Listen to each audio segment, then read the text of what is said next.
আসসালামু আলাইকুম। আমি আপনাদেরকে দেখাবো খুব সহজে মাটন কষা, খাসির মাংস কষা সহজ ভাষায়।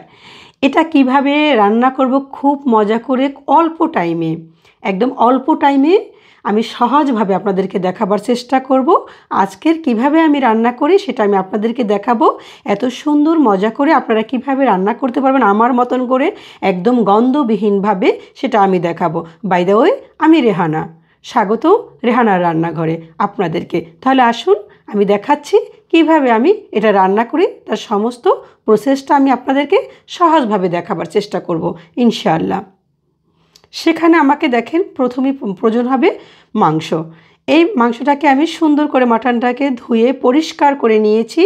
এখন আমি এখানে কিছুটা আমি কাশ্মীরি লঙ্কা দিয়েছি কালার আনার জন্য, মিষ্টি মরিচ যেটাকে বলে, ধনিয়ার গুঁড়ো হাফ চামচ, জিরার গুঁড়ো হাফ চামচ এবং লবণ পরিমাণ মতন, তেল, সরিষার তেল দিয়েছি এবং আমি এখানে দিয়ে দেব লেবুর রস, একদম ফ্রেশ। আমি যেভাবে দেখাচ্ছি দেখেন আপনারা প্রসেসটা কতটা সহজভাবে আপনারা মাটন কষাটা করতে পারেন সেটা দেখাচ্ছি আমি।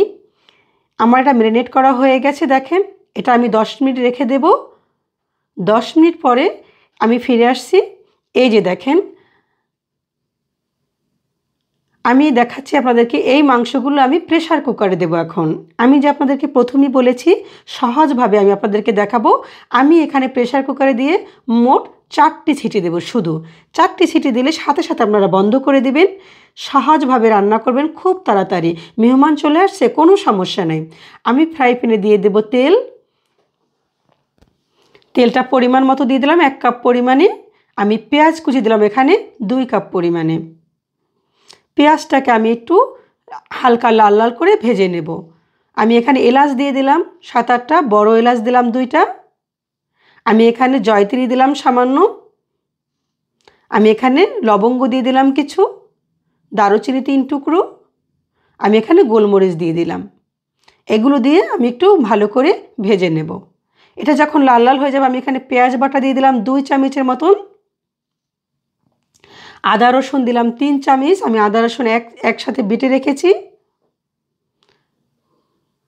আমি কিন্তু ওখানে দেখেন ধনিয়ার গুঁড়ো 1 চামচ, জিরার গুঁড়ো 1 চামচ, হলুদের গুঁড়ো 1 চামচ, বাটা মরিচ আমি এখানে ইউজ করব। আপনারা বাটা মরিচ না চাইলে না দিতে পারেন, গুঁড়া মরিচ দেবেন, সেই জন্য ঝালটা আপনারা পরিমাণ মতো দিয়ে দেবেন। বাটা মরিচ দিলে এটা কিন্তু খুবই মজা হয়। যদি আপনারা খুবই মজা খেতে চান তাহলে এরকম দেবেন। এখানে গরম মশলা দিয়ে দিলাম আমি এখানে 1.5 চামচের মতন। এখানে সব ধরনের লবঙ্গ, দারচিনি, এলাচি সবগুলো মিক্স করা। আমি এখানে এই মশলাটা কষিয়ে নেব। মাংসের যে ঝোল আমার বেরিয়েছে আমি সেটা থেকে আমি আপনাদেরকে আরেকটা কথা বলি, যে সেটা হলো আমি কিন্তু এটা কোনো পানি ইউজ করব না। খুব কম জালে টক দই দিয়ে দিলাম আমি এখানে। দেখেন জালটা কমিয়ে নেবেন যখন টক দই দিবেন, না হয় ছানা কেটে যাবে। আমি 1.5 চামচের মতো টক দই দিয়ে দিলাম। আমি এই মাংসটা কষাবো, এটা কষা মাংস এই জন্যই বলা হয়। এখানে কিন্তু কোনো আমি পানি ইউজ করব না। এইটা দিয়েই আমি রান্না করব কম আঁচে। এই দেখেন মাংসটা কিন্তু প্রায় 40-50% সিদ্ধ হওয়া মাংস। খুব কম সহজে দেখেন আমি কিভাবে দেখাচ্ছি। এইভাবে আপনারা মেহমান চলে আসলেও কোনো সমস্যা নাই, আপনারা রান্না করতে পারবেন এই মাংস। খুব তাড়াতাড়ি হয়ে যাবে এই মাটন কষাটা। আপনারা একই প্রসেসে কিন্তু গরুর মাংসটাও কষা করতে পারেন। যারা গরুর মাংস করতে চান প্রসেস একটাই। এভাবে করে আমি এখন কম আঁচে এটাকে রান্না করব, একদম কম আঁচে। আমি এখানে লবণ দিয়ে দিলাম দেখে। আপনারা লবণটা চেখে দেখবেন সব সময়। আমি ঢাকনা দিয়ে দিই। এটা কিন্তু আমি 30 মিনিট পর্যন্ত এখানে রাখবো, একেবারে না হওয়ার আগ পর্যন্ত। এটা আমি কিন্তু লো হিটে, একদম চুলার হিট লো করে দিয়েছি। আমি এখানে কোনো পানি ইউজ করব না এখানে। এই দেখেন এটা কেমন কষা কষা হয়ে যাচ্ছে।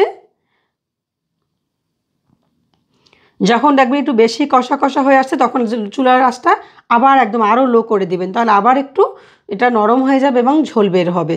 এভাবে করে দেখেন আমি রান্না করতেছি।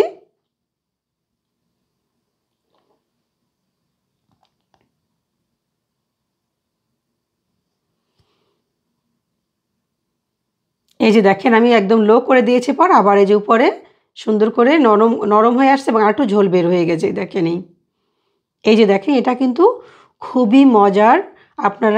আপনাদের কাছে আমার একটাই রিকোয়েস্ট, আপনারা অবশ্যই একবার এরকম ট্রাই করবেন। মাংস তো কতই রান্না করেন, একবার তো আর কেউ রান্না করে না। আমি এখানে দিয়ে দেবো ভাজা জিরের গুঁড়ো। মাংস কিন্তু আমার হয়ে গেছে এখন, দেখেন। তো আপনারা ভালো থাকেন। আমি চেষ্টা করেছি আপনাদেরকে সুন্দর করে দেখাবার জন্য। এই যে দেখেন আমার মাংসটা হয়ে গেছে, তার কালার এবং তার সফট সব কিছু দেখেন। এরকম করে রান্না করে আপনারা খেয়ে দেখবেন, ইনশাল্লাহ অবশ্যই আপনাদেরটা ভালো লাগবে আমি আশা করি। দেখেন কিভাবে রান্না করা যায় সহজভাবে, খুব তাড়াতাড়ি করে।